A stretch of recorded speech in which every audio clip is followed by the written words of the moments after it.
Vem aqui mais para cá. Aqui. Senhor Jesus, nós agradecemos, Senhor, pela oportunidade que temos de acolher a Tua palavra. Abençoa-nos agora, em nome de Jesus, que vive e reina para sempre. Amém. Então vamos começar aqui o nosso estudo a respeito dos reis de Israel e de Judá. E hoje nós vamos estudar o rei Abião, ou rei Abias, né? Algumas traduções dizem Abias, outros dizem Abião, que foi o segundo rei de Judá. Ele é filho de Roboão. Não é?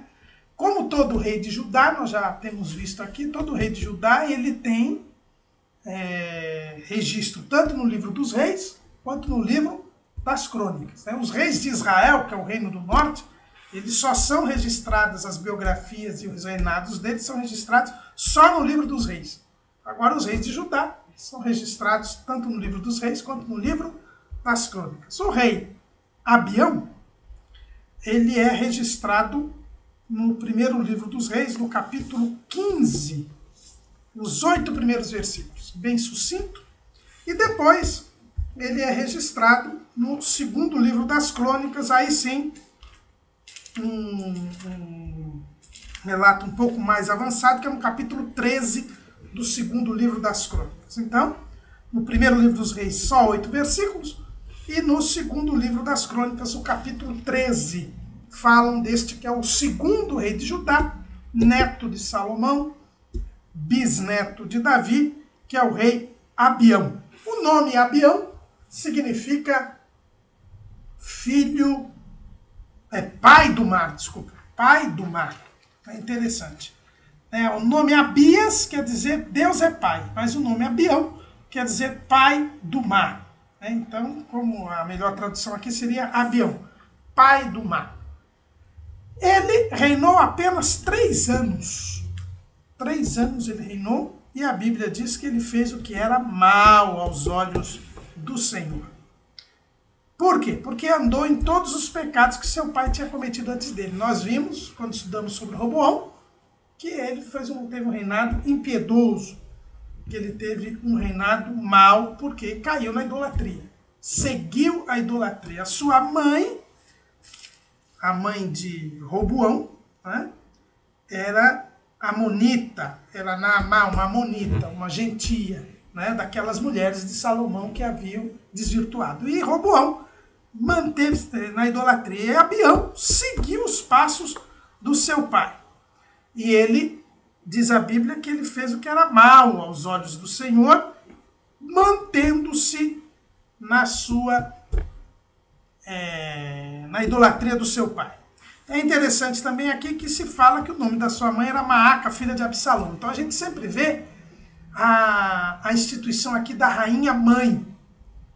Normalmente com os reis de Judá, nós temos a menção de quem era a mãe. Porque desde Salomão, quando Salomão fez o seu palácio, a gente vê que ele construiu um trono para ele e para a mãe dele. Então se criou essa instituição da rainha mãe, que tinha uma ascendência sobre o filho que era o rei, uma honra à mãe. A Igreja Romana gosta de usar essa figura da rainha mãe como uma prova, uma figura de Maria. Eles dizem, assim como o rei de Judá é uma figura do Messias, nós teríamos essa figura da rainha mãe como a figura de Maria, que estaria ao lado do rei. Mas isso não tem cabimento, até porque nós vamos ver que a mãe de Roboão foi nefasta para Roboão, foi ela que ensinou a idolatria para o filho, não é?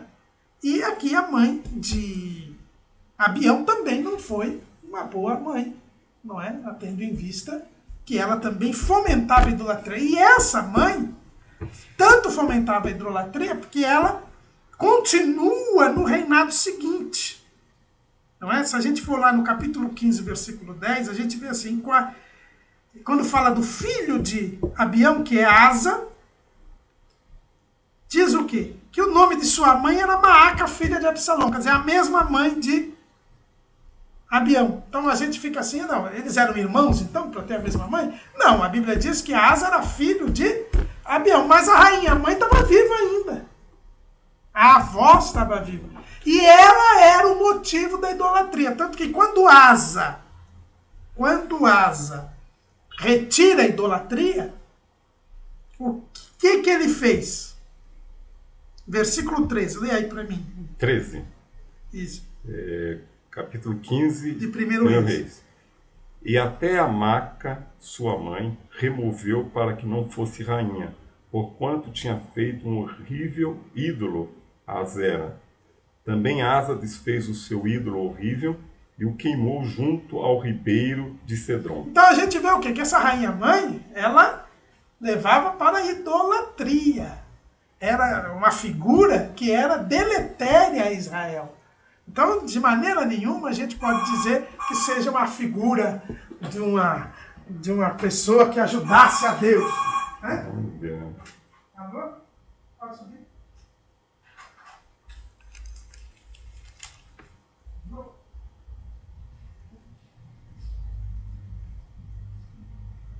Os dois. Hã? Não, fala que eu estou ocupado. Então, é uma figura que, primeiro, não foi mandada por Deus. Foi algo criado por Salomão. Segundo, que a gente vê que é uma figura que é contrária à vontade de Deus. Então, de maneira nenhuma, a gente pode dizer que isso aí é uma figura de uma pessoa que ajudaria na vida espiritual, como é o caso que se quer transferir essa figura da rainha mãe à figura de Maria, para dar um papel para Maria na intercessão dos santos, na comunhão com Deus. Né? Então, a gente vê que Abião, ele era um rei mau, né? Um rei destruidor.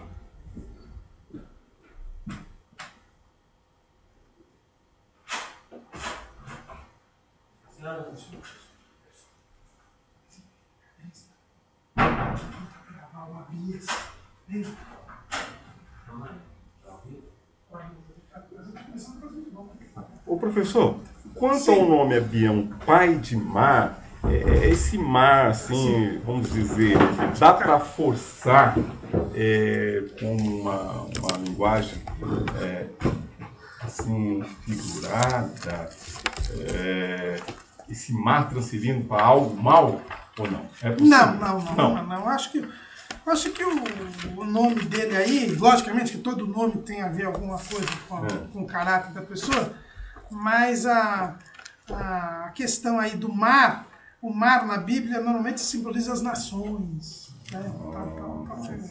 Nesse sentido. Tá. O que pode até querer significar que Abião era um rei que era assim, voltado a se misturar com os costumes das nações. Certo? Ok. Então dá para associar até que as ações em geral sempre fazer o contrário sempre que fazer Deus, o contrário do que Deus queria. Né? O exatamente. mundo, né? O Deus desse século cega, né? O entendimento. E é o caso que eu assisti ontem no e-mail, que eu fazia tempo assim que eu estava devendo, pecando, não abri o e-mail, e vi do padre Paulo Ricardo, a respeito, ele foi bem a respeito das novelas, até o dado momento quando ele começou já a citar Maria. Exatamente. Aí nessa parte ele tem que alertar, geralmente, os irmãos recém-convertidos, né? Ele tem tanta sabedoria, tanta inteligência, mas chega nessa hora ele perde. Ele é católico, né? Não se esqueça. É o que eu digo, ele é sempre um bom padre católico. Hoje até eu mandei tá lá também no Twitter, uma palestra que ele deu essa semana sobre o ódio ao feminino. Também é muito boa. Eu agradeço muito, que eu abri também do casamento também, muito bom. Então a gente estava vendo aqui. Outra coisa que é interessante é que nesse capítulo 15, versículo 5 de 1 Reis, é dito assim: porquanto Davi tinha feito o que parecia reto aos olhos do Senhor e não se tinha desviado de tudo o que lhes ordenara em todos os dias da sua vida, senão só no negócio de Urias o Eteu. Quer dizer, a gente está na sessão do rei Abião. Do rei Abião, quer dizer, é o bisneto de Davi, e se lembra do que fez o Eteu, né? O Urias e Eteu. Quer dizer, isso aqui nos lembra bem que os erros são perdoados por Deus, mas não são esquecidos pelos homens. Né? O texto aqui, o cronista, dizem até que foi Jeremias que escreveu o livro de Reis, mas séculos depois ele diz assim, porque Davi fez de acordo com a vontade de Deus, menos no negócio de Urias, o Eteu. Quer dizer, isso fica uma marca, essa marca realmente fica. A gente tem que lembrar, principalmente quando a gente tem algum fracasso espiritual, Deus perdoa e tal, mas não espere que a igreja esqueça, que os homens esqueçam, que a marca desapareça. Esse texto aqui nos mostra bem isso. Está falando do Abião, que é o bisneto, que não tem nada que ver com Davi. Aí diz assim, que por causa de Davi, Deus tinha mantido o reino de Judá, porque o texto aqui está dizendo, por que Deus então manteve o reino de Judá, se Roboão caiu na idolatria e Abião também caiu na idolatria? É porque Deus tinha prometido guardar uma lâmpada em Israel por causa de Davi, que fez tudo o que Deus quis, menos no negócio de Urias o Eteu. Né? Então, isso ficou marcado realmente na vida nem de Davi. Nem o profeta poupa, porque se foi Jeremias que escreveu, exatamente, nem ele poupa, né? Nem o homem, mesmo que não tenha sido Jeremias, foi alguém inspirado pelo Espírito Santo, não é? E realmente não poupou. E por que não poupou? A estrutura do homem é pó. Exatamente. Então, porque a gente não pode esperar isso. Isso eu acho aqui que fica até uma mensagem para aquelas pessoas que têm marcas na vida e que às vezes ficam chateadas, porque as pessoas, quando a veem pelos erros cometidos no passado, que já foram perdoados por Deus e que não vão impedir a pessoa de ir para o céu. Mas as marcas existem. Tem uma outra coisa. Por que esse pecado é lembrado e o pecado da numeração não é? Por que esse? Porque, sem dúvida alguma, esse foi mais grave, né? Esse foi o mais grave. Eu acho que Mas é a questão da morte de tantos israelitas na época dele. Você vê que ele viu o anjo, né? Que ele viu o anjo, mas veja bem, ia haver uma... Houve, né, na verdade, mortes, não houve? Não estou lembrado agora exatamente do detalhe. Houve muitas mortes. Então, quer dizer, na família dele, ele teve problemas. Por causa desse pecado aqui mencionado em 1 Reis 15:5. Mas o outro pecado, que também, obviamente, Deus reprovou, houve mortes além da família dele. Houve mortes no povo. Que, teoricamente, não tinha nada a ver. Quando a gente estudou a respeito de Davi, eu fiz... Isso quer dizer pecado mais grave ou não? Não, pecado e pecadinho? Veja bem. Para o homem. Os pecados, a gente tem que entender o seguinte, essa história de pecado e pecadinho é o seguinte, existem pecados mais graves do que outros? Existem. Agora, o problema da história de pecado e pecadinho é que a gente acaba achando que o pecadinho não compromete a salvação. Qualquer pecado compromete a salvação. Então, o salário do pecado é a morte. O problema de você achar que pecadinho, pecadão, é a ideia que vem do romanismo de que o pecadinho, os pecados veniais, eles não impedem a pessoa de ir para o céu. Esse é o problema. E pecado capital. Agora, existem pecados mais graves do que outros. O pecado é um pecado capital, por exemplo. Mas o problema todo é isso. Quer dizer, é você achar que o pecado menos grave não compromete a salvação. Isso não existe.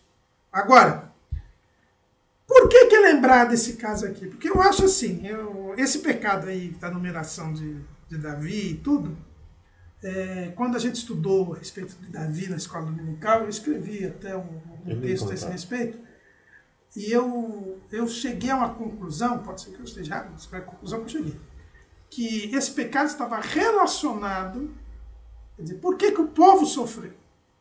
Porque a gente vê na narrativa que esse pecado, ele estava relacionado com outro pecado que o povo estava cometendo, que foi aquele gesto de Saul perseguindo os gibeonitas e que houve aquela grande fome, e aí Deus mandou que ele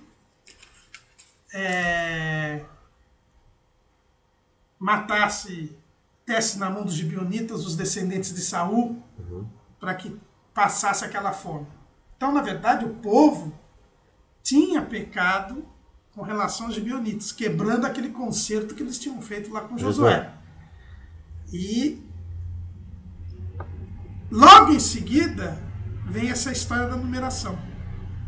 Então, por que o povo morreu? Porque o povo tinha que pagar a pena pelo que tinha feito com os gibeonitas. Porque, na verdade, Saul deu a ordem, mas o povo concordou. Né? Saul pagou mediante o enforcamento daqueles seus descendentes, mas o povo não tinha pago ainda. Então foi nessa linha. Já esse caso de Neurias e o Eteu foi um gesto assim deliberado de Davi. Um gesto deliberado de Davi. Então, por isso que aqui é mencionado esse pecado e não esse, porque esse aí foi um pecado dele, foi, mas ele era mais ou menos como que um instrumento que Deus usou para punir o povo pelo erro cometido anteriormente. E aqui ele deliberadamente pecou. Entendeu? Por isso que eu entendo que aqui, por isso que esse é mencionado. Né? E no caso aqui desse pecado de Davi, que é um pecado capital, assim, diante de Deus, posso usar ali o Apocalipse, o último capítulo, né, que fala aquele que santifica cada vez mais, o que peca. No caso de Davi, ele chegou no fundo do poço, porque um pecado desse é como se fosse não, e outra coisa, não é um pecado, né? Não é Dois. Um pecado, na verdade, ele é uma sequência. É uma sequência. Né? Isso tem a ver com aquele texto lá, acho que é Isaías, que fala que um abismo chama outro abismo. É salmo, é um salmo. Salmo. Exato. Então ali havia uma foi deliberado. Né? Mas aí Deus mostra a misericórdia. O máximo a pessoa chega no fundo do poço, não chegou, Deus está disposto a perdoar. Sim, lógico, não tem. E outra coisa, nessa questão aí que a gente falou do Davi, é o seguinte, havia uma intensidade muito grande que um pecado levou a outro pecado, né? E consumou os dois. Não dá numeração, não chegou a numerar todo mundo. Porque o Joab não numerou todo mundo. Então, quer dizer, também tem isso. Quer dizer, aqui, além dele ter completado um, ele ainda cometeu outro para esconder um. Então havia uma intensidade. Porque e ainda no direito a gente chama que é a culpabilidade, a intensidade. E ficou um ano escondendo. Ficou um ano escondendo. No caso da numeração, não teve isso aí. Não teve isso daí. Agora, então ele foi chamado o homem segundo o coração de Deus. Eu entendo que, pelo menos na hora que ele foi confrontado, ele se rendeu. Isso é uma característica de Davi. Toda vez que ele era confrontado com um erro, ele não justificava, né? Ele não justificava. Embora ele tinha medo, né? Porque ele teve medo. Precisou contar aquela historinha para ele se abrir. Porque, ao contrário, Deus mostrou o amor e ia atrás dele. Porque, ao contrário, ia ficar... Justamente por causa da intensidade, que, por exemplo, é mais um ponto que diferencia do pecado da numeração. No pecado da numeração, quando ele viu o povo morrendo, ele mesmo... não precisou de alguém. Ele mesmo, é verdade. Aqui, ele estava tão impregnado que precisou o profeta aí contar a historinha para ele cair em si. O bom pastor e atrás da ovelhinha. A gravidade aí era maior. É verdade. E tem um texto do professor Solano Portela, lá do blog O Tempor Amores, que ele fala do pecadinho, de diferença de pecados, no sentido de gravidade. Ele não faz a comparação exata que a Igreja Romana faz, de veniais e capitais, mas ele fala que existe mesmo uma gradação da gravidade do pecado. Então, por exemplo, existem pecados que nós cometemos que não influenciam diretamente as pessoas. E já há outros que comprometem outras pessoas. Então, dependendo do caso, compromete a vida espiritual de outros, é mais grave do que o... Que é aquela história do perdão. É aquela história do perdão que o pastor Antônio Sebastião, o professor Antônio Sebastião, agora já é pastor também, Antônio Sebastião, sempre falou. E ele que foi nosso colaborador aqui do Portal Escola Dominical, hoje é o diretor da Faculdade Teológica Santo André. Quando ele ensinou a respeito do perdão, que eu vou falar uma das grandes lições que eu tive com ele, que ele diz, e ele dá o exemplo, por exemplo, quando você cobiça uma mulher, você olha para a mulher e a cobiça, você já pecou. Já pecou. Agora você pede perdão a quem? A Deus. Só a Deus, porque não saiu de dentro de você. E ele é sempre ofendido, né? Exatamente. Deus é sempre ofendido. É sempre ofendido, porque é o pecado. Aí você depois olha para a mulher, cobiça a mulher, canta a mulher. Aí para quem você deve pedir perdão? Para Deus e para a mulher, porque já passou, quer dizer, a gravidade aí já é maior. É maior. E depois você canta e vê alguém da igreja ver e tal, causa um escândalo. Aí você tem que pedir perdão à igreja, pedir perdão à pessoa ofendida e pedir perdão a Deus. Porque já chegou aí é a questão da gravidade. É o que eles falam. Agora, ele faz uma lista lá, bem interessante. E existe essa questão da gravidade porque, por exemplo, Jesus disse que haverá mais rigor com Cafarnaum, Corazim e Betsaida no dia do juízo do que com Sodoma e Gomorra. Por que isso, né? Então isso aí é uma coisa que a gente tem que entender. Né? Existem gravidades diferentes no pecado. Agora, é como a gente vê no direito penal. O pessoal viu agora aí no julgamento do mensalão. Quer dizer, foi condenado. Agora tem que dizer a pena. E aí, o Roberto Jefferson teve diminuída a pena porque ele delatou todo o esquema. Enquanto que José Dirceu teve aumentada a pena porque ele era o mandante. Quer dizer, todos estão condenados. Ninguém pode dizer, todos eles estão condenados. Não é porque um teve uma pena maior, o outro teve uma pena menor, que um deixou de ser condenado e o outro... Não, todos são condenados, só que com penas diferentes. É isso que vai acontecer. E é justo. Tá certo? É isso que vai acontecer. Como... Do lado dos salvos, vai ter aqueles que vão ter galardão, mais galardão, e aqueles que não vão ter galardão nenhum. Aqueles que vão ser salvos como que pelo fogo. O prêmio também é. Como que pelo fogo. Houve uma época que lá na igreja, o pastor ele falou assim, fazer aqui uma comparação. Eu peguei dinheiro emprestado do Arthur. E aí...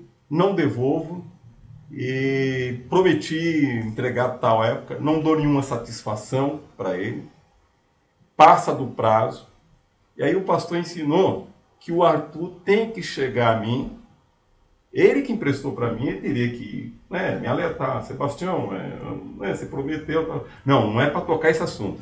Sebastião, eu estou te perdoando aquele dinheiro que você me deve, tá? Não, estou perdoando, não. Eu peço perdão para você, Sebastião. O dinheiro que eu emprestei para você, mas eu peço perdão. Você me perdoa, Sebastião? Você me perdoa? Até pode ser uma ironia para fazer, me alertar e me tocar e acertar com ele. Mas pedir perdão se ele não cometeu nada... É um conceito que eu não concordo. Eu até entendo, outro dia eu estava conversando com o irmão João, um presbítero que está frequentando lá o estudo dos professores, que está saindo com a gente também, e ele disse que aconteceu isso, um irmão, exatamente isso aí. O irmão prometeu pagar, não pagou e tal, não sei o quê. E um dia o senhor o incomodou para ir lá na casa desse irmão para pedir perdão para o devedor. Mas por quê? Porque não por causa do dinheiro. Por causa do empréstimo. Não. Por causa do ressentimento e o ódio que ele começou a ter com o irmão. Sim. Ainda mais porque o irmão era obreiro, tinha sido professor de teologia dele, e ele começou a ter ressentimento, a ter mágoa. E aí um dia o Espírito Santo falou para você, você não pode ter ressentimento nem mágoa desse irmão. Mas aí tem que explicar. Tá certo? Então você vai lá e pede perdão para ele, porque você vai dizer para ele que, pelo fato dele não ter pago você, você criou um ódio, um ressentimento, e ele queria pedir perdão, porque mais vale o irmão do que o dinheiro que ele deixou de dar para ele. Aí é coerência, dizer nesse sentido. Nesse sentido. Geralmente não é dito assim. Não é dito assim. Mas foi o que o Espírito Santo mandou. Não, assim, falar. E aí ele foi lá, pediu perdão para o irmão ficou todo sem graça, todo envergonhado, porque estava devendo e tal. Mas ele falou, irmão, eu não vim cobrar. Eu vim bem aqui pedir que o irmão me perdoe, porque eu já estava tendo ódio do irmão. Quem sabe o irmão fica com temor, sensibilidade. Esse não pagou mesmo. Aliás, acabou desviando até. Tá certo? Mas ele falou, quando ele soube que o irmão estava desviado, tudo, ele estava em paz. Porque ele falou assim, se eu tivesse ainda com ódio, com ressentimento desse irmão, eu teria ficado contente de ele ter se desviado. E eu estaria indo para o inferno também. Bem colocado. Gostei dessa explicação. Certo? Então foi muito interessante ele até conversando comigo também. Isso daí. Então, vamos voltar aqui ao Abião. Então, a gente está falando por causa dessa mensagem aqui. Agora, o Abião, né, Arthur? Você que...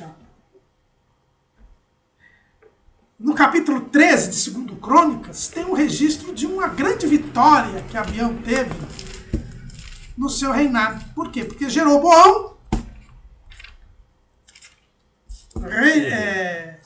continuou, né? Ele que estava em guerra com Roboão, ele continuou com o seu intento de tentar invadir Judá. Nós, quando estudamos Jeroboão aqui, nós vimos que Jeroboão, na sua rebeldia contra Deus, chegou ao ponto de querer ser rei das 12 tribos. Chegou ao ponto de querer conquistar o reino de Judá.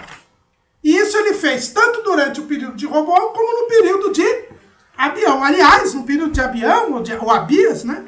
Tanto faz um nome ou outro, ele até que se encorajou mais. Por quê? Porque Abias era um rei novo. Era um rei que ainda tinha que se estabelecer.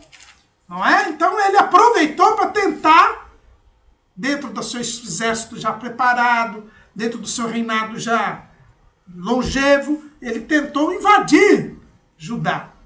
E aí Abias ordenou então que o seu exército, com 400 mil homens escolhidos, mas Jeroboão tinha o dobro, que eram 800 mil homens escolhidos, e a Bíblia diz todos homens valentes. E aí Abias fez um discurso. Como é que foi esse discurso, Arthur? Você que estudou bem essa parte aí. O discurso de Abias, né? Abias ou Abião. A gente viu, não viu? Que o discurso de Abião foi um discurso falso. Bastante, por que falso? Bastante eloquente, dizendo se confiar em Deus e que Deus estava com eles, mas na verdade a gente viu que ele não era fiel a Deus, não servia a Deus. Tá no livro de 2 Crônicas, capítulo 13, não é isso? Isso. Então veja bem, a gente viu lá no livro dos Reis que Abião era um rei que fez o que era mal aos olhos do Senhor. Andou em todos os caminhos de Roboão. Andou em todos os caminhos de Roboão. Ou seja, fez o que era... Que era o caminho da idolatria. A gente viu que Roboão enveredou para o lado da idolatria. Ele tinha a influência da sua avó, Maaca, que nós já vimos aqui também, hoje, que era a pessoa que tinha, inclusive, construído um ídolo horrível, a Azera. Né? Então, o que Abias fez? Quando chegou na hora de fazer a guerra, a Bíblia diz que ele se levantou nas montanhas, no monte de Zemaraim, lá nas montanhas de Efraim, e fez um belíssimo discurso, dizendo que o povo de Israel não podia guerrear contra o povo de Judá, porque o povo de Judá era o povo correto. Não é? Era o povo que servia a Deus. É o povo que tinha o templo de Jerusalém, que ofereciam sacrifícios, enquanto que Jeroboão tinha colocado sacerdotes espúrios. Eles tinham os sacerdotes que eram os filhos de Arão. Exato. Depois ele disse também o quê? Que enquanto isso lá em Israel, qualquer um que tivesse uma ovelha e 7 carneiros, logo se fazia sacerdotes. E eles adoravam os bezerros. E, portanto, Deus tinha compromisso com Judá e não com Israel. Eles não poderiam lutar contra o verdadeiro Deus, contra o povo de Deus. E isso estava certo, Arthur? Ele falando isso? Não, claro que não. Ele, na verdade... Mas como não? O templo não estava em Jerusalém?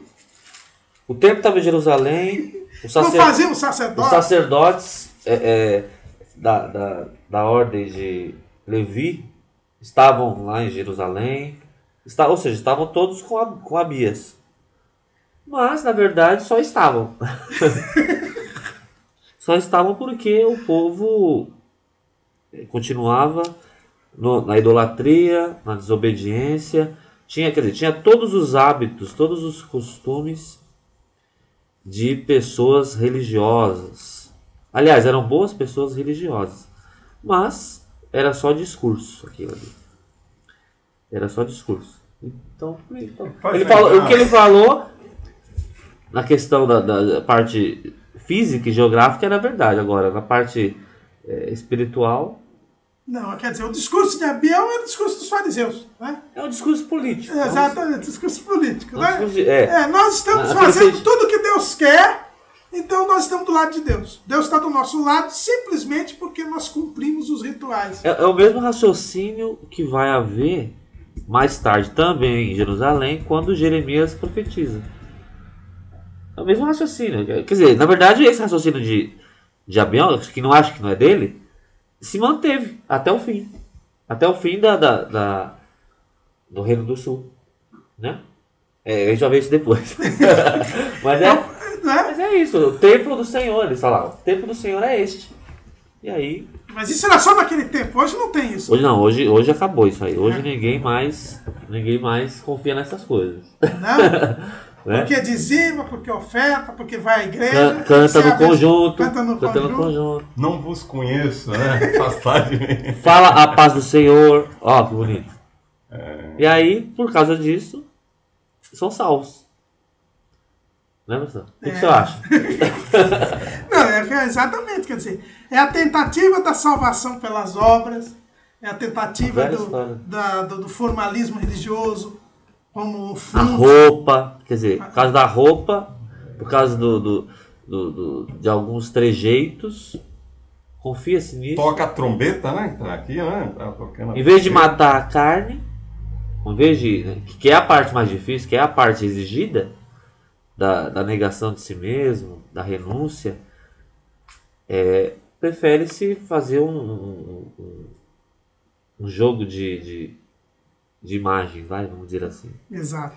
Outra coisa, ele diz aqui, fortificaram, homens vadios, filhos de Belial, fortificaram-se contra Roboão, filho de Salomão, sendo Roboão ainda mancebo e terno de coração, e não podia resistir. Quer dizer, nunca se assume o próprio erro.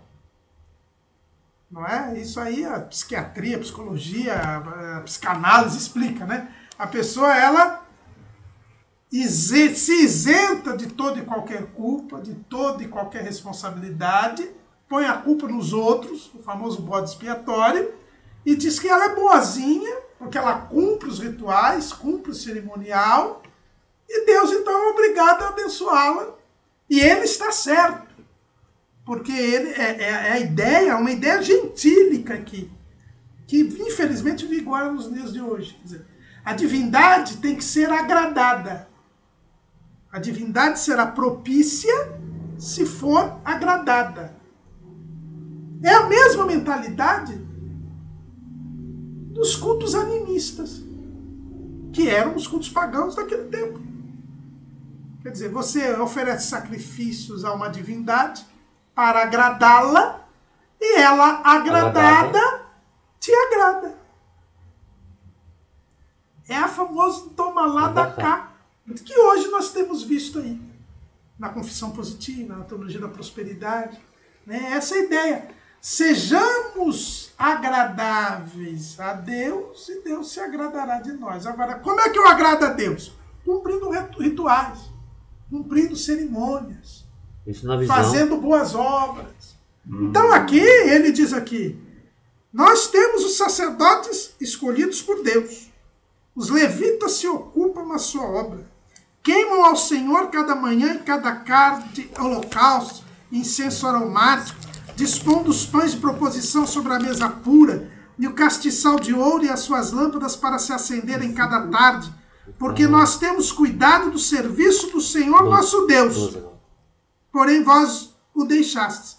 Então eu estou lendo aqui os versículos 10 e 11 do capítulo 13 de 2 Crônicas. E eis que Deus está conosco. Por quê? Porque nós cuidamos do serviço do nosso Deus. É essa a reação, essa o raciocínio. Não, essa mentalidade é a mesma de o seguinte, as pessoas acham, é o mesmo caso de cumprir os rituais, as ordenanças de Jesus. A pessoa acha que porque ela cumpre, ela é salva, né? Nós estudamos, inclusive, recentemente, aí, uma das lições dos 12 profetas menores na escola bíblica dominical. Se não me engano, foi o livro de Miqueias, né, que o povo cumpria os rituais. E aí até o comentarista, o pastor Ezequiel Soares, fala do batismo e da Santa Ceia, que muita gente crê que por participar da ceia e por se batizar, essa pessoa está salva. Essa pessoa está garantida no céu. Quando isso, na verdade. Tanto que, e aí ele até, o pastor Ezequiel Soares, cita uma referência lá de 1 Coríntios 11, que é lida, né, normalmente nas ceias, pelo menos nas Assembleias de Deus, é assim, e que muitas vezes é ignorada, quando Paulo fala o que come e bebe indignamente, come e bebe para a sua própria condenação. O que ele está dizendo? O finado irmão Walter diz que o pessoal assim lê essa parte correndo. Correndo. Assim como eu que Quer dizer, é possível comer da ceia, participar da ceia, melhor dizendo, e ser condenado. Aliás, por isso mesmo. É possível. É possível se batizar e ser condenado. Está cumprindo a ordem, né? Está cumprindo. Até teve uma pregação uma vez lá onde eu congregava que o pastor perguntou uma coisa assim: pecado caduca? Pecado caduca? E tem gente que acha que pecado caduca, não precisa pedir perdão. Desde que o tempo passa aí. Tem prescrição. Tem prescrição. Né? Pecado não caduca. A justiça de Deus é semelhante à dos homens. É uma coisa tão simples que Deus propõe, né? Que é o arrependimento. É claro que isso envolve renúncia, né? Envolve a mortificação da carne, mas não é algo mirabolante que Deus exige. É o que lá em Miqueias diz: o que Deus quer de ti? Pratiques a justiça, ames a beneficência e andes humildemente com o seu Deus. E aqui nos faz lembrar que o levita lá, tem Juízes, né? Esse versículo que o senhor leu aqui, que eles estão dizendo que eles têm os sacerdotes, o versículo 12, né? Isso. É o 10 e e o 11. 11. 10 e 11, né? E aí me faz lembrar, quando eu era católico, geralmente aquelas pessoas mais idosas, ela sempre dizia: graças a Deus, já cumpri a minha missão hoje, já fui na missa, e agora posso fazer o que eu quero. Não é isso? É isso mesmo. Quer dizer, eu cumpri o ritual de hoje, então agora vamos para frente. Não, pois hoje penitência? Essa questão do ódio ao feminino que o padre Paulo Ricardo, que eu estava falando para vocês, que eu postei hoje, teve uma pergunta lá, depois uma mulher falando assim: escuta, o que eu posso falar das mulheres católicas que vão à missa, comungam e depois saem para ter sexo sem compromisso, abortar, tomar pílula anticoncepcional. Balada. O que pode fazer isso? Aí foi o que o padre falou realmente, a dizer que elas estão em total desacordo ao que Deus quer a respeito de uma mulher que se diga cristã. Não é? Mas é bem isso. Mas aí foi coerente, né? Porque tem padre que fala, não, vai lá, reza 10 Ave Marias e tal. Não, a questão da penitência, não é? É a coisa lá a gente vai ver depois com Elias lá, aqueles cortes todos dos 450 profetas de Baal lá, quer dizer, é a penitência. Também também existe esse raciocínio. Existe esse raciocínio. Eu faço alguma coisa que me prejudique materialmente ou fisicamente, por exemplo, eu dou o dízimo. Então tá tudo certo. Porque o dízimo vai fazer uma falta para mim. Então eu pago o dízimo, aí eu tô liberado. Eu dou uma oferta mais gorda na igreja. Ou participo ativamente das atividades da igreja, não é, com zelo, com dedicação, porque com isso eu estou ganhando a salvação. Os famosos catecistas exatamente. gospel. Exatamente. Visto o meio de... Agora, o problema é esse. Esse versículo aqui, o 11, o final do versículo 11, porque nós temos cuidado do serviço dos nossos Deus. Então, por isso, não é porque eu sirvo a Deus, eu amo a Deus, eu temo a Deus, não é porque eu cuido do serviço dele. Entendeu?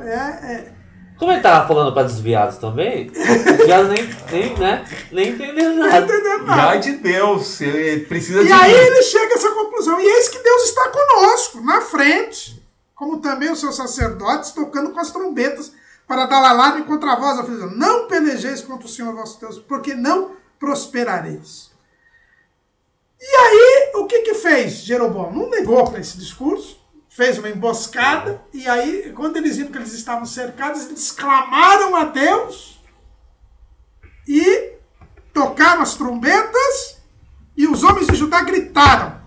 E Deus feriu a Jeroboão e a todo Israel diante de Abias e de Judá. Agora eu pergunto para os irmãos, a gente falou que esse discurso é falso, esse discurso não tem cabimento nenhum, é contrário a Deus. Por que Deus? Por que Deus atendeu? Será que nós não estamos errados na nossa interpretação aqui, na nossa exegese de texto? Mas eu tenho visto alguns programas aí na televisão que até... Sim, na verdade, por que Deus abençoa? Mas teve um irmão que falou que teve uma dessas igrejas lá, pessoalmente mesmo, investigando, né? Que eu ainda não tive a oportunidade de ir lá pessoalmente. Ele disse que acontece mesmo alguns milagres, mas esses famosos pastores que estão aí na televisão também estão... Por que Deus abençoou? Se a gente está falando aqui, então a gente está tudo errado. Abias estava certo mesmo. Deus estava com eles. É seguir o caminho deles. Como é que explica isso, Arthur? Por favor. O senhor já nos ensinou que... Veja bem, nesse caso aqui, Israel estava para invadir ou para vencer Judá. O reino do norte sobrepujaria o reino do sul. E Deus não queria isso. Ou seja, se Israel vencesse, acabaria conquistando terras que pertenciam ao reino do sul, ali com Abias. E Deus não queria isso. Deus não permitia. A ordem de Deus não era essa. Então Deus não permitiu que o Jeroboão conseguisse êxito na sua emboscada. Por isso que Deus fere Jeroboão e Israel.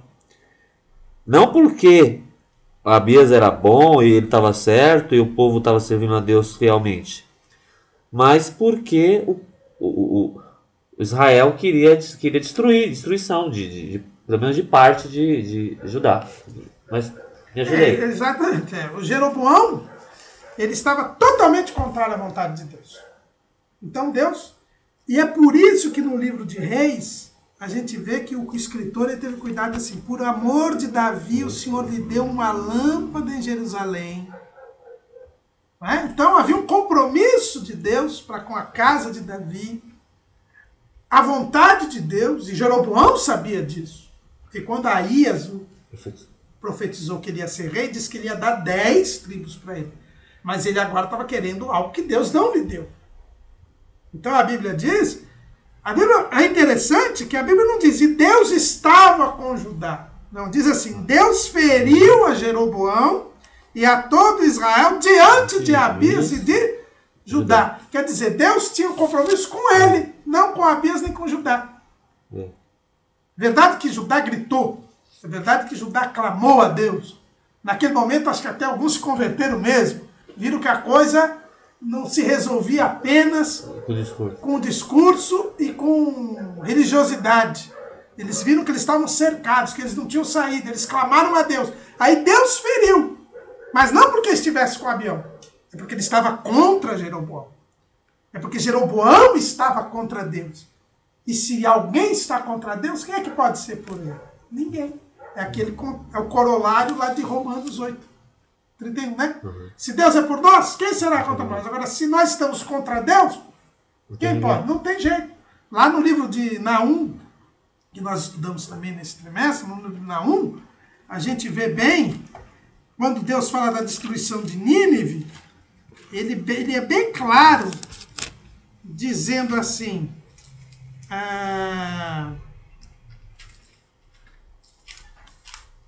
Naum capítulo 2, versículo 13. Eis que eu estou contra ti, diz o Senhor dos Exércitos. E queimarei no fumo os teus carros, a espada devorará os teus leãozinhos, arrancarei da terra a tua presa, e não se ouvirá mais a voz dos teus embaixadores. Porque Deus estava contra ti. 3 e 5, ele repete. Eis que eu estou contra ti, diz o Senhor dos Exércitos. E te descobrirei na tua face, e às nações mostrarei tua nudez, e aos reinos a tua vergonha. Então, quando você está contra Deus, não se prevalece. Então, na verdade, Deus não estava com Abias, mas estava contra Jeroboão. E é preciso dizer que está contra Jeroboão, porque Jeroboão estava além da vontade de Deus. Isto é, fora da vontade. Aliás, estava manifestamente contrário à vontade. Não é? E aí, então... Você acha que se o povo não tivesse clamado, mesmo assim, Deus teria destruído? Eu entendo que sim. Eu entendo que sim. Agora, Deus permitiu a emboscada e permitiu o cerco para que eles reconhecessem a Deus. Por quê? Se não tivesse o cerco e se eles não clamassem... Eles não iam ficar parados, né? Eles tinham que fazer alguma coisa, eles clamaram. Eles clamaram para que eles percebessem que foi a ação de Deus. Então, o clamor aí era necessário só para que eles tivessem conhecimento de que era Deus que iria agir. Por quê? Porque logo no versículo 17, o que a gente vê aí? De maneira que Abias e o seu povo fizeram um grande estrago entre eles. Quer dizer, em seguida eles atacaram. Né? Deus feriu, né? E aí a Bíblia diz que Deus os entregou na sua mão. Está lá no versículo 16. Isso. Né? 500 mil. Mas para que eles pudessem ter prevalecido. E aí, o versículo 18 completa esse nosso pensamento. E foram abatidos os filhos de Israel naquele tempo, e os filhos de Judá prevaleceram, porque confiaram no Senhor, Deus de seus pais. Então, Deus iria ferir Jeroboão, mas ele permitiu ser para que eles proclamassem, para que eles confiassem em Deus, para que eles reconhecessem que a vitória tinha sido de Deus. Porque se Deus simplesmente tivesse permitido que o exército de Abias, por si só, mesmo sendo metade do exército de Jeroboão, vencessem, eles iam dizer que era porque eles eram bons. Eles iam acreditar na própria mentira do discurso. Que esse que é o pior de tudo. E aí eles iam se inchar, né? Se inchar, exatamente. E é possível que houvesse também ali alguns verdadeiramente fiéis, sim, né? Sempre tem. No meio daquele povo todo ali com Abias, é possível que houvesse, né? É possível que houvesse. E aí, esses clamam, outros também. Pode ser isso também.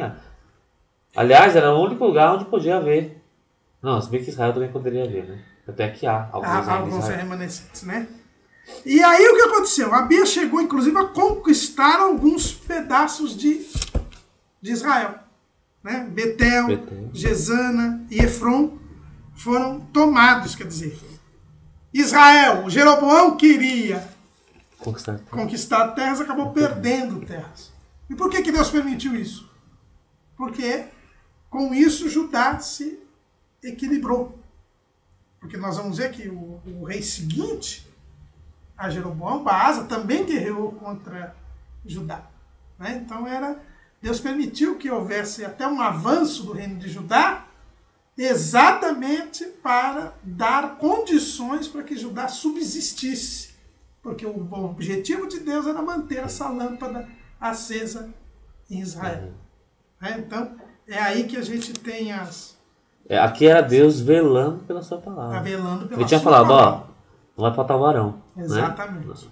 Né? Isso para, vamos dizer, o século XV, o século XVI, que a Igreja Católica ela estava desviando, desobedecendo a palavra do Senhor. Deus levantou o Lutero para advertir, ao invés deles ganharem mais, acabaram perdendo, porque hoje, se a Igreja Católica for fazer um levantamento, se não houvesse essa dissidência aí no século XV, XVI, ela estaria no número grande, mas por causa do pecado, da desobediência, até mesmo o próprio Martinho Lutero fala que o justo viverá da fé, tudo isso daí também, Deus nem permitiu que a Igreja Católica fechou, como o senhor disse, porque se fechasse ia ser um pouco mais difícil para a propagação do Evangelho, mesmo ela adulterada do jeito que anda, ela tem um poder político e com isso Deus usa para beneficiar o Evangelho ser propagado, principalmente aqui no Ocidente. Veja bem, Deus não quis destruir porque não é o tempo. Né? Serve aos propósitos de Deus. Serve aos propósitos de Deus. Porque você vê que a apostasia no cristianismo ela tem que persistir, ela tem que ir aumentando cada vez mais, inclusive. Não é? E não deixa de ser o que você falou. É uma instituição que, bem ou mal, mal ou bem, ainda é um baluarte para a preservação de valores e princípios cristãos. Né? Numa dimensão que nenhum movimento evangélico tem. É verdade. E aí nós temos o final da história do Abias, dizendo que ele se fortificou e tomou para si 14 mulheres, gerou 22 filhos e 16 filhas. Ou seja, mais uma demonstração de que ele estava em maus caminhos. Porque aquela poligamia desenfreada de Salomão, que Roboão repetiu, e que ele também permanece. Né? Nós tínhamos visto que o Roboão ele tinha tido... Quantas mulheres? Eu não lembro aqui. Mas ele também teve muitas mulheres. Quem? O Jeroboão? Não, o Roboão. Ele teve... Acho que foi 17 mulheres, se não me falha a memória aqui. Mas a Bíblia fala aqui que ele também manteve aquela linha da poligamia e o seu filho, Abião, também não deixou por menos. Né? Eu não estou achando aqui... Acho que é o 11:21. 11:21. 18 mulheres. 18 mulheres, 60 concubinas. Né? E aqui o Abias, o Aré é um pouquinho menor, né? Tem 14 mulheres, não fala quantas. Mas ele manteve essa linha, quer dizer, mostra bem que ele não estava servindo a Deus de maneira alguma. Aí mostra também que essa poligamia desenfreada não era da vontade de Deus. Muita gente costuma dizer, Davi tinha muitas mulheres, Salomão tinha muitas mulheres, mas isso era uma demonstração de uma degeneração de costumes e de uma inobservância da lei do Senhor. Isso é o que a gente viu a respeito de Abião. E vamos falar aqui do início do reinado de Asa também. Não é? Só uma pergunta, Sim. A Maca e Micaia também é a mesma situação de Abião e de Abia ou não? Aí foi que eu... A Maaca a gente vai falar dela agora, com Asa. Sim, Maca é uma e Micaia é outra, né? Não tem nada a ver Cadê a mesmo, Micaia? né? Onde você tem? Micaia, capítulo 13, segundo Crônicas, e versículo 2. Micaia. Aí que É tá. uma. A Micaia Micaia. é a mãe do Abias. É a A mãe. Maaca é a avó. A voz. A avó. Não, a mãe. Não, Maaca. é a avó, na verdade. Avó. Porque lá em... De asa? A avó de asa, não é? Não, eu queria A avó saber de avião. asa, isso, A a de de A asa. avó de asa? É a avó de asa e A Maaca, e a né? Micaia mesma, A Maca é a mesma que a Micaia? A Micaia, o que é? Que A a Micaia... Aí existe uma divergência aí Então, em relação. Porque no capítulo 13, versículo 2, o nome da mãe de Abias é chamado de Micaia, filha de Uriel. Tá certo? Isso. E em Reis 15. e 2, É. ela é chamada de Maaca, filha de Absalão. É a mesma? Então, há um entendimento que seja a mesma. Sim. Tá certo? Tá ok, era essa a dúvida que eu queria tirar. Então é o mesmo caso, Abias e Abião, né? Existe aí uma discussão, porque né? há uma divergência aí, mas Sim. parece-me que uns acham que essa Micaia seria a mulher de Abião, certo? Que não chegou a ser rainha-mãe, porque a Maaca... A sogra dela. Aliás, ela teria virado rainha-mãe depois do afastamento da Maaca. Né? Não se esquecer que Abião reinou só 3 anos, né? Então é bem factível que a sua avó tivesse... Reinou 3 anos, isso mesmo. Que a sua mãe, né, tivesse sobrevivido durante todo o seu reinado. Asa, o nome Asa quer dizer médico, e nós vamos ver que isso tem a ver no final do reinado dele. Né? Asa foi o 3º rei de Judá, que aí teve um reinado longo. A Bíblia diz que ele reinou 41 anos.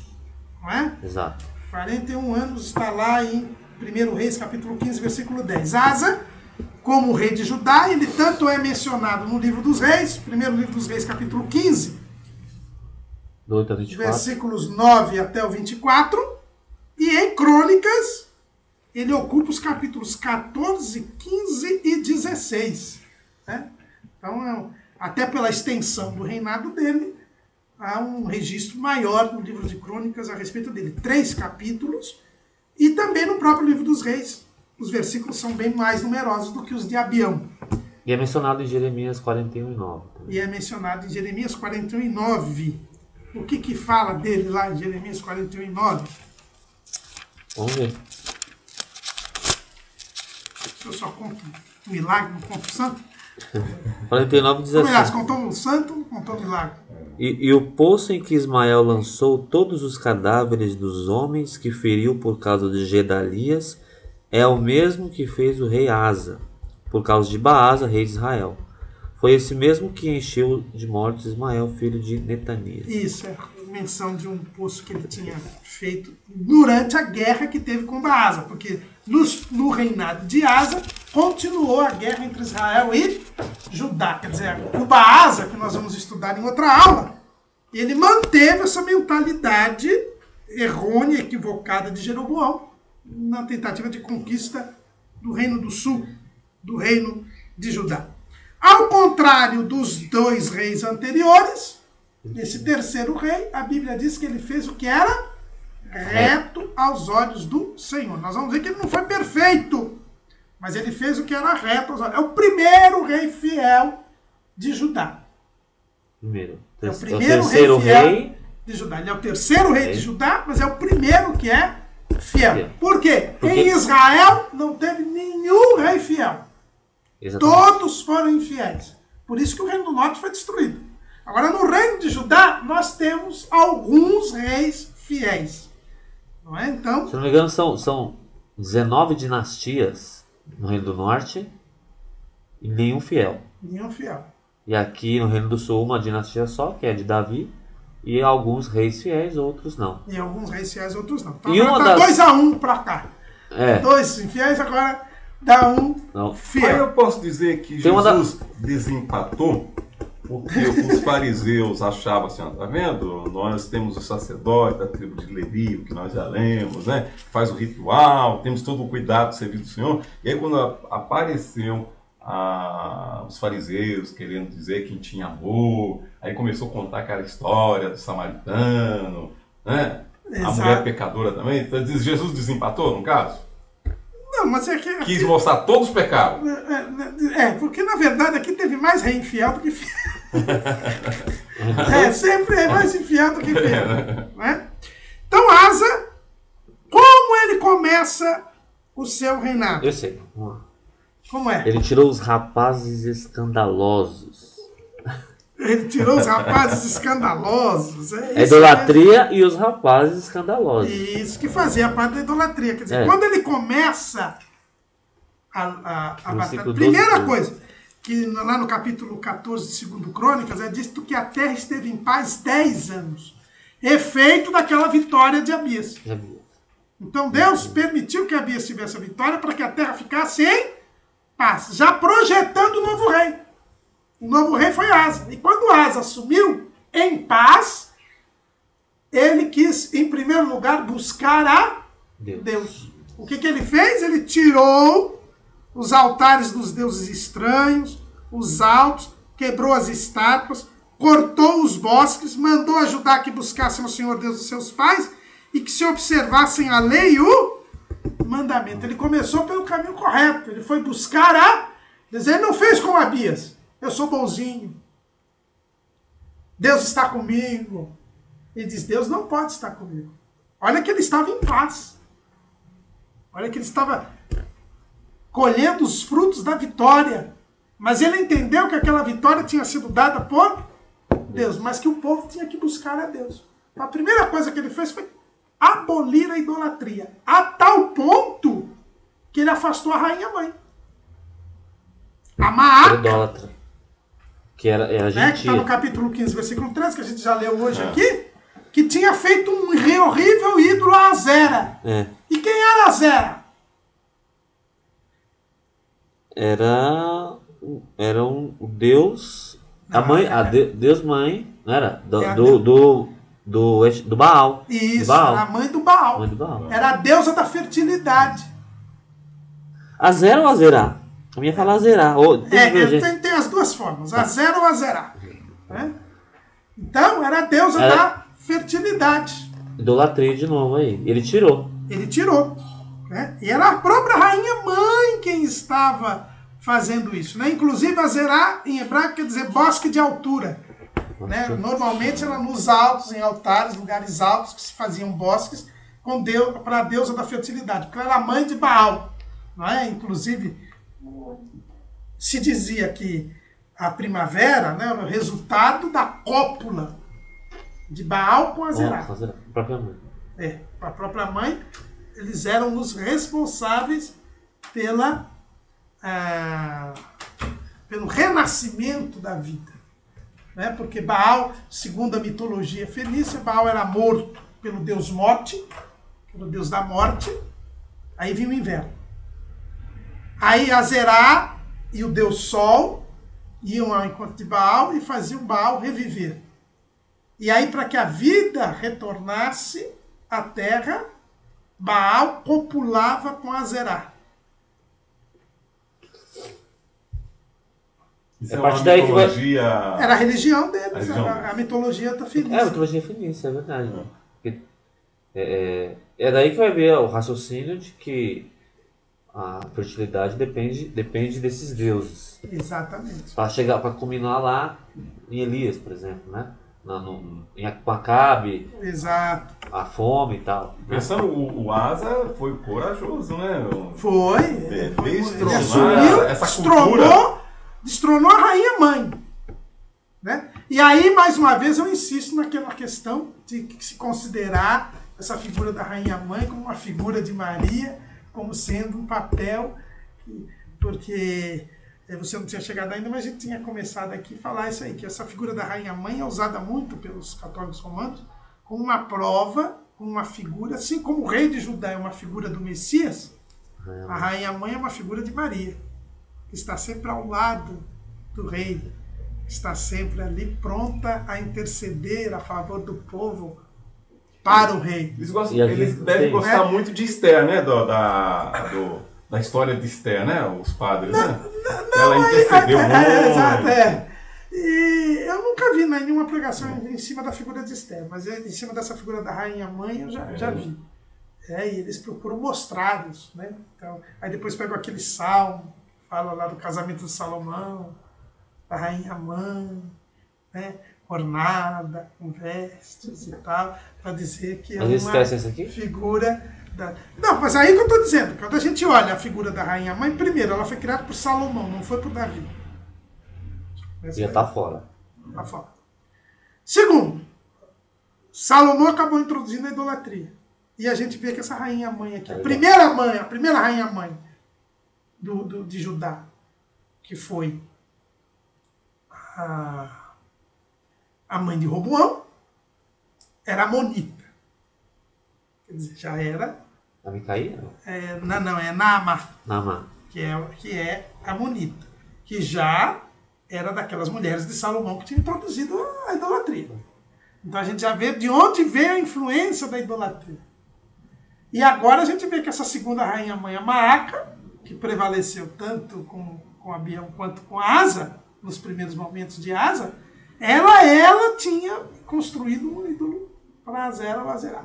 Então, o que a gente vê aí é que essa figura da rainha mãe, ela era uma figura introdutória da idolatria. Aí, nesse aspecto, a gente vê que era uma figura bíblica que nos mostra que não pode haver essa superestimação da figura de Maria. Nós caímos, na verdade, é o oposto do que eles querem. É o oposto do que eles querem dizer. Mas Asa teve coragem. Ele tirou a rainha-mãe, ele eliminou os bosques, eliminou os ídolos, quebrou as estátuas e fez o povo buscar a Deus. Exatamente. O católico... E aí também eliminou os rapazes escandalosos. Por que eram esses rapazes escandalosos? Eram prostitutos cultuais. Porque o culto a Azera e o culto a Azera envolvia relações sexuais. Os sacrifícios envolviam relações sexuais com mulheres e com homens, também relacionamentos homossexuais, que são esses rapazes escandalosos, os gays daquele tempo. E ele retirou os rapazes escandalosos, né? E ele não foi homofóbico, tá vendo aí? Exatamente. Olha o que te diz aí dos rapazes escandalosos, está no capítulo 15, versículo 12 de 1 Reis. Porque tirou da terra... Olha aí, e Asa fez o que parecia aos retos dos olhos do Senhor, como Davi seu pai. Aí vem a causa. Porque tirou da terra os rapazes escandalosos. E tirou todos os ídolos que seus pais fizeram. Então, o que a gente percebe? Que Roboão e Abião haviam feito os ídolos também, né? Haviam endossado feito ídolos e tal. E o cidadão fez um discurso bonito, né? Mas fazia ídolos. E ele retirou os rapazes escandalosos. Ou seja, a gente fica bem demonstrado aqui que esses rapazes escandalosos que são homossexuais, o homossexualismo é algo contrário à vontade de Deus. Não é porque era contrário à lei de Moisés. É contrário à vontade de Deus. Para um rei fazer o que é reto, ele teve que retirar essa coisa. Desterrar, né? E é interessante aqui também o seguinte, pela lei de Moisés, ele teria que matar essas pessoas. Mas a Bíblia só que eles os tirou da terra, não é? Algum versículo aqui que fala aqui que ele os desterrou, não é? Isso mostra também, dentro daquele pensamento que eu sempre tenho dito, que se ele fez o que era reto aos olhos do Senhor e não os matou, é porque a pena de morte não é querida por Deus. Mesmo previsto na lei de Moisés, se ele fez o que era reto aos olhos do Senhor, é porque não era obrigatório. Não é da vontade diretiva de Deus a destruição, a morte. Só Deus pode matar. Entendeu? Esse é mais um elemento. Agora, quando só Deus pode matar, ele pode também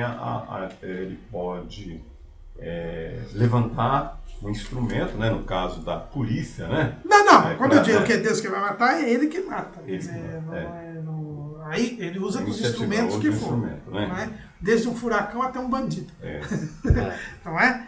Mas não cabe ao governo, ao Estado, matar alguém. Né?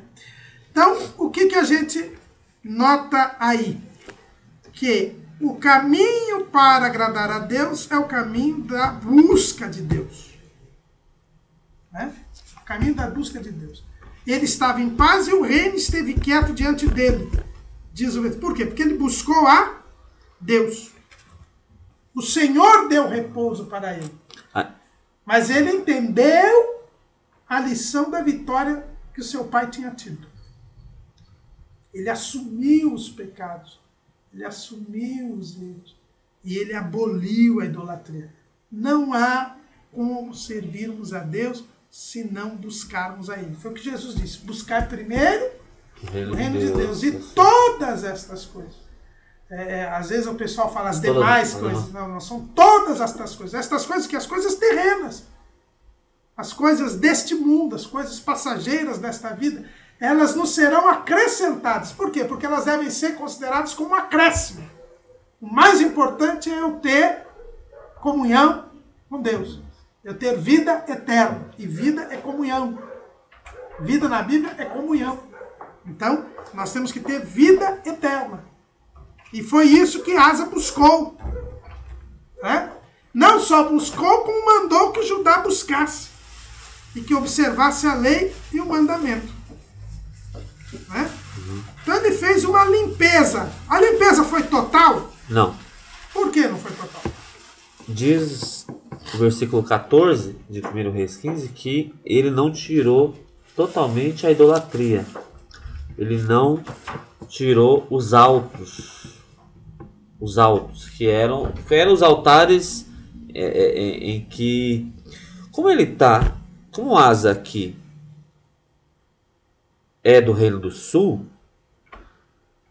esses altares eram altares a outros deuses ou ao Deus de Israel. Porque, veja bem, se for o Deus de Israel, também era proibido, né? Também era proibido. É proibido. A lei dizia que tinha que ser um lugar estabelecido por Deus. No caso, houve idolatria também no Reino do Sul. Nesse caso aqui, o que nós podemos dizer? Os altos, porém, não se tiraram. Que altos são esses? São altos. Dá para saber que são os altares a Deus ou não, são altares idólatras. Segundo Crônicas 14, diz assim: porque tirou os altares dos deuses estranhos e os altos, e quebrou as estátuas e cortou os bosques. Aí no versículo 5 ainda diz assim: também tirou de todas as cidades de Judá os altos e as imagens do sol. Então o que a gente entende? Que ele tirou os altares idólatras. Agora os altos, onde as pessoas adoravam a Deus, ele não tirou. Então aqueles lá eram altares a Deus. Só que também desagradavam, é importante falar, né? Desagradavam porque não estavam de acordo com a vontade de Deus. Aquela questão de servir a Deus do seu próprio jeito, né? Que esse vai ser o grande problema de Judá. O problema peculiar de Judá. É o que a gente vê ali em Miqueias, capítulo 1, versículo 5. Tudo isto por causa da prevaricação de Jacó e dos pecados da casa de Israel. Qual é a transgressão de Jacó, quer dizer, do Reino do Norte? Não é Samaria? Então o erro que Miqueias diz que havia no Reino do Norte é ligado aos pecados de Jeroboão. Quando ele fala Samaria aqui, são os reis, que nenhum dos reis eliminou os pecados de Jeroboão, os bezerros de ouro. E quais os altos de Judá? Não é Jerusalém? Então o problema de Judá eram os altos. E nenhum rei tirou os altos. Eu já falei aqui, quando a gente falou sobre Roboão no começo, quer dizer, e aqui fica bem claro. Quer dizer, você vai ver que todos os reis fiéis de Judá, com exceção de Ezequias, nenhum deles tirou os altos. E aí, nesse caso, não é idolatria. Né? Nesse caso não é Não, idolatria. não é idolatria, mas O que nós é podemos dizer? Trata-se de desobediência. desobediência. Não é idolatria, porque se está adorando a Deus. Mas não se está adorando a Deus como Deus quer. Porque o livro é bem claro, né? Deuteronômio, né? Está escrito que só se podia oferecer sacrifícios num lugar determinado por Deus. Quer dizer, não é idolatria, mas é pecado. Porque nem todo pecado é idolatria. É verdade. Né?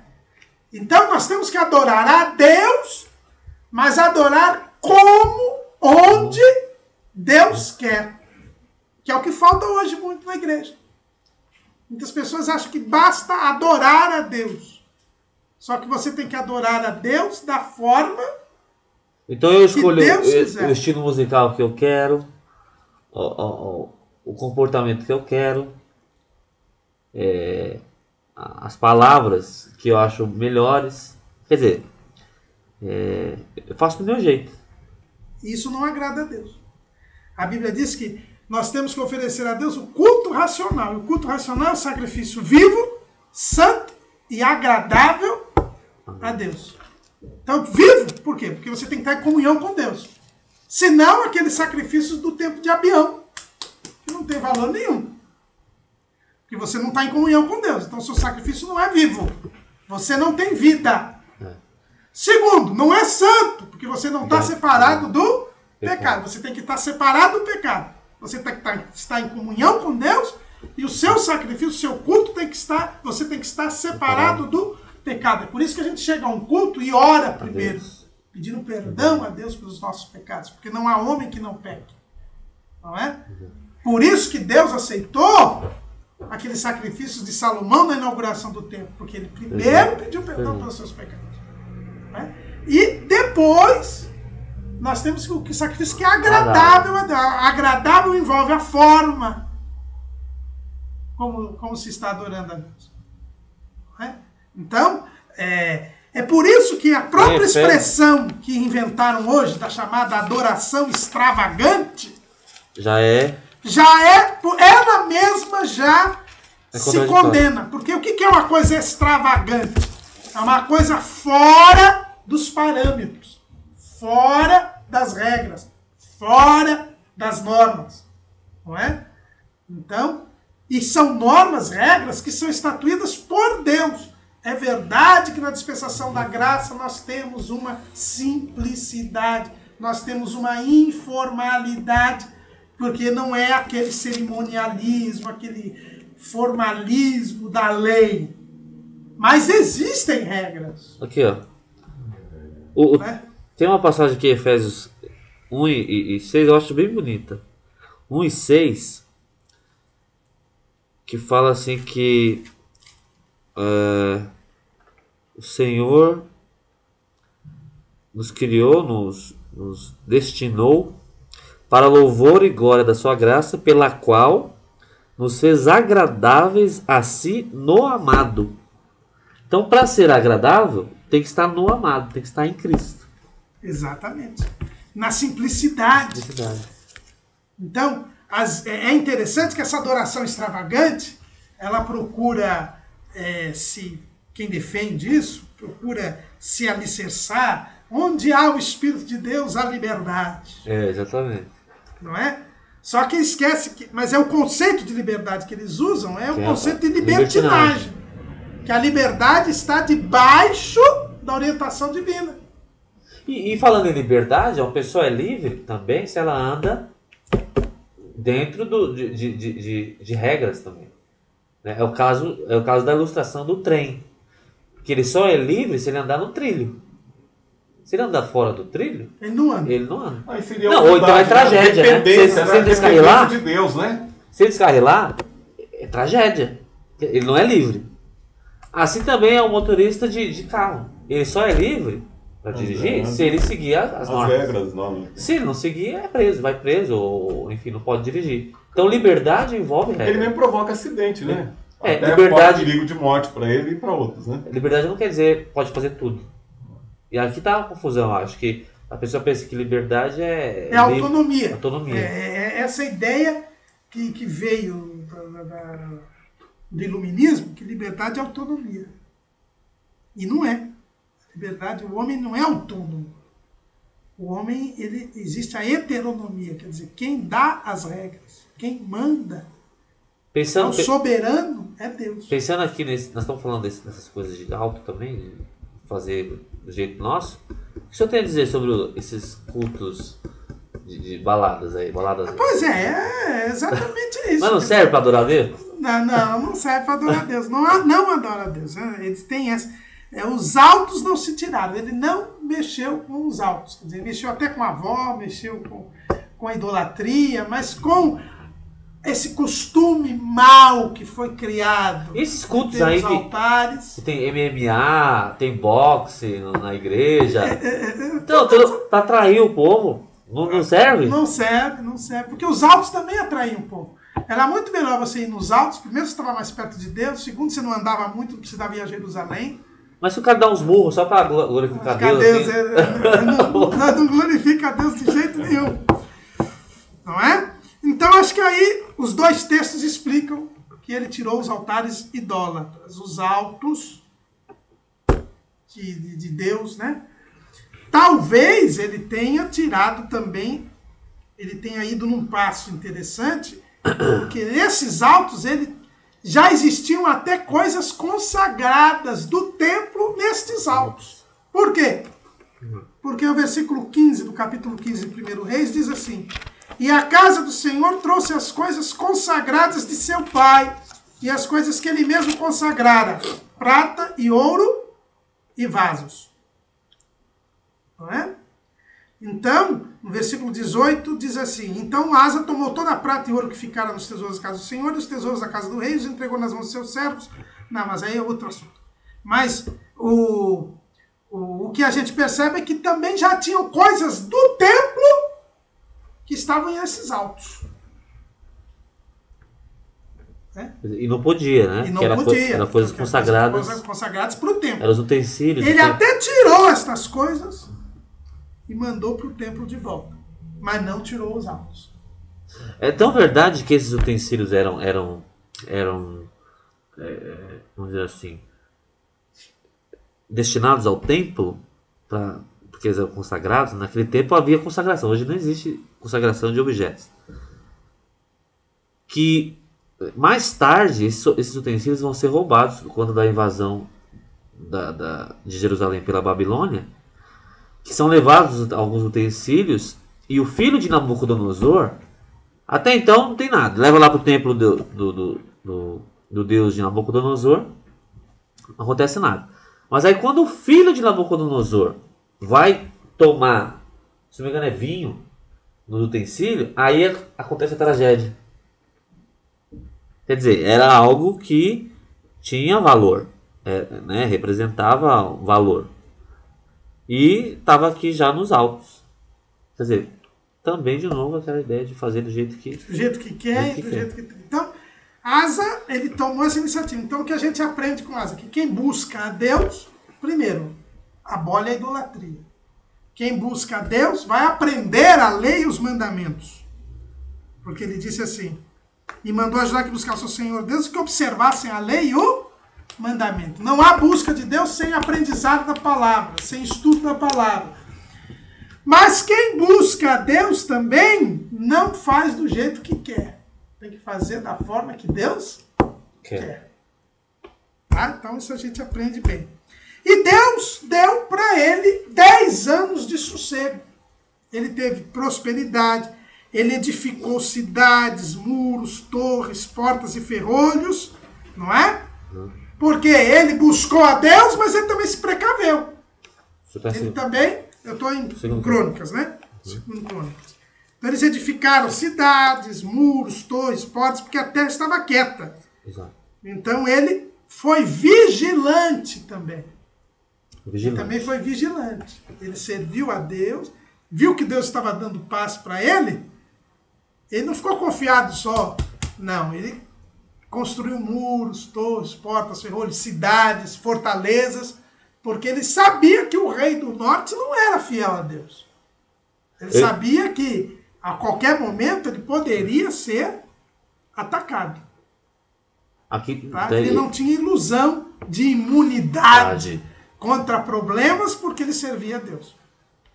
E aqui está uma outra lição, né? Que hoje é ignorada muitas vezes. Que é a questão de, já que eu sirvo a Deus, então nada de mal vai me acontecer. Quando na verdade é o contrário, né? É porque eu sirvo a Deus que pode acontecer. Que pode acontecer. Com muito mais razão. Ele tinha um exército de 300 mil homens de Judá e de 280 mil de Benjamim. Quer dizer, um exército bem maior do que o que seu próprio pai tinha. Seu pai tinha 400 mil homens. E aqui, se a gente somar, dá 280 mil mais 300 mil, dá 580 mil. Ele aumentou o exército dele, melhorou o armamento. E ciência não é? valentes. E aí aconteceu o problema. Aí que aconteceu o problema.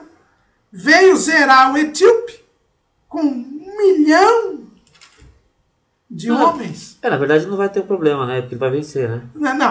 Mas ele teve um problema, quer dizer, o inimigo veio. Ah, exatamente. O inimigo veio. Ele estava servindo a Deus, ele estava até preocupado com o Reino do Norte, vigilante, e vem lá da Etiópia, vem do Egito, com 1 milhão de homens e 300 carros, e chegou até Maressa, que é até a terra do Miqueias. Miqueias, né? exatamente. Que não é dessa época, Miqueias é bem depois.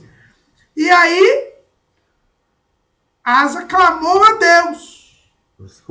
Ele não fez discurso. Bronze. Ele não fez discurso. Ele clamou a Deus, confiando em Deus, pedindo ajuda de Deus. E o Senhor feriu os etíopes. E os etíopes fugiram e Asa teve uma grande vitória. E levaram um grande despojo. E feriram todas as cidades dos arredores de Gerá. Porque o terror do Senhor estava sobre eles. Saquearam as cidades e havia muita presa. E feriram as malhadas do gado e levaram ovelhas em abundância, camelos, e voltaram para Jerusalém. E quando eles voltaram, Deus levantou um profeta. Foi o profeta Oded. Aliás, Azarias, filho de Oded. E o que foi dito? O Senhor está convosco, enquanto vós estáis com ele. E se o buscardes, o achareis. E se o deixardes, vos deixará. Veja bem, aqui a diferença dessa guerra com a guerra de Abião. Lá foi dito que Deus feriu, foi dito que Abião e seu exército destruíram os inimigos, conquistaram algumas cidades. Aqui, é dito que Deus feriu, os inimigos fugiram, eles mataram os inimigos, conquistaram cidades, mas quando eles voltaram para Jerusalém, Deus levanta um profeta e diz: o Senhor está com vocês. Lá em Abião, Deus não foi dito que Deus estava com eles. Essa é a diferença. E por que Deus estava com eles? Porque eles tinham buscado a Deus. Não basta simples rituais, não basta simples cerimonial, não basta um formalismo. Para que Deus esteja conosco, nós temos que buscá-lo. E se nós o buscarmos, seremos achados dele. Nós o acharemos. Mas se nós o deixarmos, ele nos deixará. Foi essa palavra que o profeta disse. Não é? E ainda disse mais: Israel esteve por muitos dias sem o verdadeiro Deus, e sem sacerdote que o ensinasse, sem lei. Mas quando na angústia se convertiam ao Senhor Deus de Israel, buscavam, o achavam. E naqueles dias não havia paz nem para o que saía, nem para o que entrava, mas muitas perturbações sobre todos os habitantes daquela terra. Porque gente contra gente, cidade contra cidade se despedaçavam, porque Deus os conturbara com toda a angústia. Mas esforçai-vos e não desfaleçam as vossas mãos, porque a vossa obra tem uma recompensa. Mas só se fala em recompensa e só se fala em obra depois que Deus está conosco, depois que nós buscamos a Deus. Não é o simples sacrifício, simples obra. Então a gente vê aí bem o contraste entre a vitória de Abião e a vitória de Asa. Não é porque Asa ganhou de 1 milhão e Abião ganhou de 400 mil que essa vitória é mais importante. É porque o contexto é outro. E eles buscavam a Deus. Eles estavam em comunhão com Deus. Deus estava com eles. E por isso o próprio Deus fez questão de dizer que estavam com eles. E qual foi o resultado disso? O resultado disso foi que Deus, Asa, chamou todo o povo e eles renovaram o altar do Senhor que estava diante do pórtico do Senhor, que é o altar que é o único que devia ter. Eles renovaram esse altar, não é? E muita gente de Israel veio e se juntou com eles, porque viu que o Senhor estava com eles. E aí houve oferta de sacrifício e entraram no conceito de buscarem a Deus com todo o seu coração e com toda a sua alma. Houve um avivamento aqui, tá? E eles se comprometeram a servir a Deus. Tudo resultado de uma busca a Deus. Aqui sim, esse sacrifício aqui, este culto aqui, Deus aceitou. Mas foi uma busca verdadeira, né, professor? Com Porque todo tem o coração. muitos aí que andam dizendo, né, que 15, tem a 15. recompensa, está acontecendo Não, milagre mas é aqui. 15 e 15. Com todo Judá se alegrou desse juramento, porque com todo o seu coração juraram. Todo o seu coração. E com toda a sua vontade buscaram e o acharam. E o Senhor lhes deu repouso em redor. E assim ficou até o 35º ano de Asa. Depois dos 10 anos, ele teve essa guerra. Depois ele teve mais 25 anos de paz. Até que houvesse uma nova guerra, agora feita por Baasa. E a continuidade desse reinado de Asa vai ser o tema do nosso próximo encontro. Amém? Amém. Senhor Jesus, nós te agradecemos por termos aprendido a tua palavra neste dia. E te pedimos, Senhor, que não sejamos como Abião. Não sejamos formalistas e meramente religiosos, mas que façamos como Asa, buscando a tua face, para que desfrutemos da tua paz e para que possamos te adorar com todo o nosso coração. É o que te pedimos agradecidos, em nome de Jesus. Amém.